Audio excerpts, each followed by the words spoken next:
예, 안녕하세요. 정경민 변호사입니다. 이번 시간에는 지난 시간에 관리인 선임까지 같이 읽었고요. 이번에는 관리인의 권한과 의무에 대한 질의를 같이 한번 보도록 하겠습니다. 계속 말씀드리지만 제가 천천히 말씀을 드리려고 하는데 하다 보면 빨리 읽게 되는 것 같습니다. 이번에는 조금 더 톤 다운해서 한번 읽어보도록 하겠습니다. 집합건물법상 관리인의 권한과 의무, 이 부분은 조금 중요한 부분이기 때문에 한번 봐주시면 좋을 것 같아요. 집합건물법 25조 1항에 적혀 있습니다. 공용 부분의 보존행위, 공용 부분의 관리, 이런 부분들이 있지요. 결국 집합건물의 관리인은 전유 부분의 관리를 하는 게 아니라 공용 부분을 관리한다는 것이지요. 그 밖에 규약에 정해진 행위를 하고 있고, 이러한 권한 및 의무는 예시적인 것이에요. 그래서 실질적으로는 공용 부분, 대지, 부속시설 일체 관리에 대해서 규약으로 정해진 관리분을 실행할 권한과 의무를 가지고 있습니다.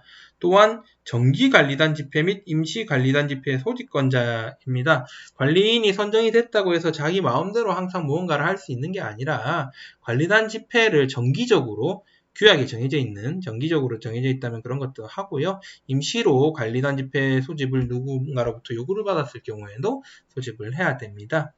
그리고 여기 보시면은 건물의 관리 및 사용에 관하여 구분 소유자 공동이익에 어긋나는 행위를 한 구분 소유자 및 점유자에 대해 행위 정지 청구, 사용 금지 청구, 경매 청구, 점유자 인도 청구 등을 할 권한도 관리인에게 있다. 최근에 제일 문제되는 사항 중에서는 주차장에 전기차 충전 시설을 자기 마음대로 설치해서 이거를 어떻게 철거해야 되는가에 대한 그런 얘기들이 좀 있었던 사례가 있었어요. 제가 실질적으로 상담을 했었던 사례인데요. 관리인이 결국에 이러한 권한이 있기 때문에 여기 보시면은 전유 부분의 점유자에 대한 인도 청구, 이런 부분들이나 건물의 관리 및 사용에 관한 구분 소유자 공동에 어긋나는 행위를 한 점에 대한 행위 정지 청구 이런 부분들을 할 수 있는 것이거든요. 그런데 저한테 상이 왔었던 그 사례는 관리인이 그런 걸 하고 있는 거예요. 방법이 없지 않습니까? 그럴 때는 결국에 어떻게 해야 되느냐? 관리인에게 이런 부분들 시정을 요구하다가 안 되면 결국 관리인을 바꿔야 되는 그런 상황이 올 수 있게 됩니다. 관리위원회의 결의가 없는 관리위원회의 행위. 관리위원회 결의 없이 마음대로 관리인이 어떤 행위를 했을 때 효력이 있는가? 만약에 규약에서 관리 업무를 수행함에 있어서 동의를 얻도록 규정하고 있다면 그 정한대로 해야 됩니다. 하지만 그런 정함이 없음에도 불구하고 또는 관리위원회의 정함과 달리 관리 업무를 수행한다면 관리 업무는 관리 권한이 없는 상태에서 이루어지신 것이기 때문에 무효다. 이런 취지로 설명을 하고 있는 것을 알고 있고요. 단독으로 업무를 수행할 수 있는 범위는 무엇이냐. 다음에 규약에서 관리인의 권한을 정할 수 있어요. 규약에서 정한 사항에 대해서는 관리인이 할 수 있고요. 규약에 정함이 없다면 결의로 정한 사항에 대해서 할 수가 있고요. 대부분은 사실 관리위원회가 없는 경우에는 관리인이 거의 다 한다고 보시면 되고요. 관리위원회가 있는 경우에는 통상적으로 관리위원회에서 정해진 것 외에 이런 관리 행위는 관리인들이 할 수가 있다 생각하시면 되겠습니다. 관리인의 권한을 제한할 수 있는지 규약으로는 제한을 할 수가 있습니다. 다만 제3자에게는 대항할 수 없는 경우들이 많다.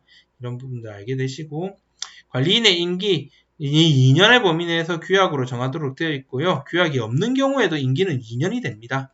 2년이 임기가 종료되면 새로 관리인을 선출하기 위한 절차를 진행을 해야 되고요. 연임은 할 수 있으니까 연임에 대한 동의가 필요합니다. 그런데 만약에 새로운 관리인이 선출되지 않은 경우에는 기존 관리인은 새로운 관리인이 선임될 때까지 관리인의 직무를 계속해야 된다. 실질적으로 기존의 관리인이 계속 있다면 계속해서 관리인 직무를 수행하는 대로 현실이 흘러가는 경우가 많습니다. 특히 입주 2, 3년, 4년 이렇게 지나가면서도 관리인이 자기가 계속 관리인 역할을 하는 경우가 있거든요. 이런 경우에도 관리인 선출을 새로 해달라 해야 되는 거고요. 이제 관리인의 해임 이 부분은 조금 천천히 하나하나 읽어가도록 하겠습니다. 왜냐하면 결국 집합건물 분쟁이 생겼을 때 가장 필요한 절차 중에 하나는 관리인의 해임이거든요. 집합건물을 관리단은 어떻게 해임해야 하는가? 관리인의 해임 방법에는 관리단 집회에서 결의하는 해임이 있고요. 관리인 해임 청구 소송에 의한 해임이 있습니다. 집회 결의에 의한 해임은 규약에 별도의 규정을 두지 않는 한 관리단 집회를 열어서요. 통상 결의하거나 서면 혹은 전자적 방법에 의한 결의로 합의로 할 수 있다. 구분 소유자 의결권의 각 5분의 4 이상의 합의. 서면 혹은 전자적 방법은 구분 소유자 및 의결권의 각 5분의 4 이상의 합의로 하거나 아니면은 관리단 집회를 열거나 하는 방법을 합니다. 그 규모가 큰 집합 건물에서는 관리단 집회가 개최되기가 쉽지 않다. 여러 사람들이 모이기가 어렵다. 그래서 규약에서 뭐 관리위원회에서 할 수 있고 해임도 관리위원회가 할 수 있다고 되어 있는데 이거는 예외적인 경우고 기본적으로는 어쨌든 간에 관리단 집회의 결의에 의한 해임이 원칙적으로 하는 거고요. 관리단 해임 청구 소송은 관리인에게 부정한 행위나 그 밖의 직무를 수행하기에 적합하지 아니한 사정이 있을 때에 관리인의 해임을 법원에 청구하는 소송입니다. 쉽겠습니까? 어렵겠습니까? 예, 쉽지 않다라는 거죠. 부당한 관리인을 할 때 뭐 청구를 할 수 있다. 같은 내용이고요. 규약으로 관리인 해임 사유를 정한 경우에는 해임 사유 이외의 사유를 이유로 임의로 관리인을 해임할 수 있는지 만약에 사유를 규약에서 정하고 있으면 그 규약을 지켜야 됩니다. 그런데 만약에 부정한 행위를 하거나 이럴 경우에 소송을 통해서는 할 수 있다. 라는 취지고요. 규약으로 해임을 위한 결의권을 강화할 수 있는지 저는 된다고 생각을 합니다. 예. 결국 된다라는 얘기가 있고요. 관리인의 사임, 관리인이 스스로 그만두는 거죠.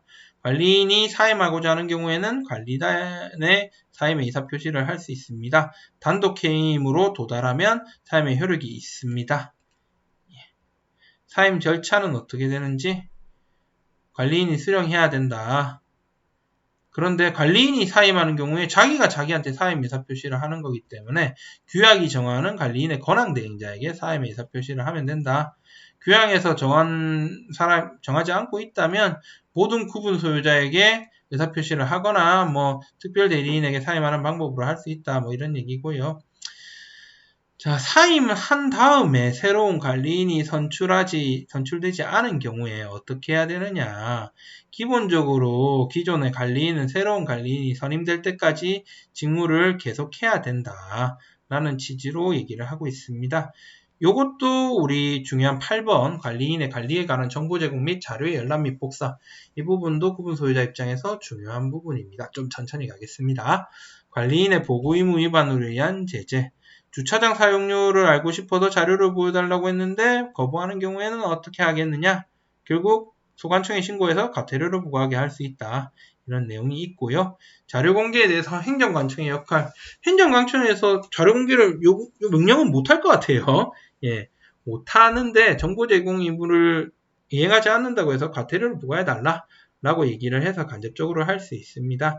임차인도 관리비 관련 자료에 열람 및 등사를 할 수 있는지 구분 소유자뿐만 아니라 이해관계인도 할 수 있기 때문에 할 수 있다 라고 생각을 하시면 되겠습니다.